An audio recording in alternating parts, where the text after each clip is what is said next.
Tento svet je ako púšť. Suchý, nenasytný a plný nástrach. Za úsmevom sa často skrýva lož. Za priateľským pohľadom závisť a za dobrou radou úmysel zraniť. Musíme mať srdce otvorené a srdce bdeté. Pravý priateľ je vzácnosť. Ak máš priateľa, ktorý stojí stále pri tebe, tak si ten najbohatší človek na tejto zemi. Lebo len veľmi ťažko nájdeš takého priateľa. Ale zapamätaj si, že jediný priateľ, ktorý ťa nikdy neopustí, je Ježiš. On ma vedie cez každé nebezpečenstvo. Keď sa zúriaca zver pokúša zožrať moju nádej.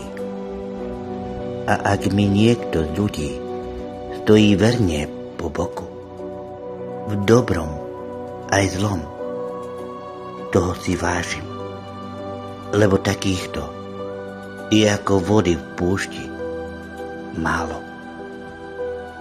Len s Ježišom prežijem tejto duchovnej púšti. Len s Ježišom môžem dokázať to, čo som doteraz nedokázal. Ježiš je moja nádej a moja spása. Ježiš mi dáva ten pravý pokoj, ktorý potrebuje najmä moje vnútro, lebo moje vnútro je ako tento svet, plný chaosu a kriku.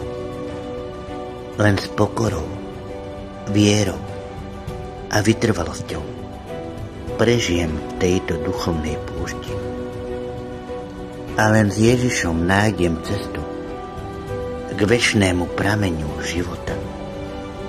Každý krok v tejto púšti ma učí mlčať, počúvať a skloniť sa. Nie všetko chápem, nie vždy mám silu, ale práve v slabosti sa rodí skutočná viera. Ježiš nežiarí len vo svete.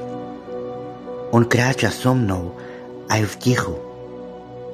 Keď sa lámem, ale nezlamem. Amen.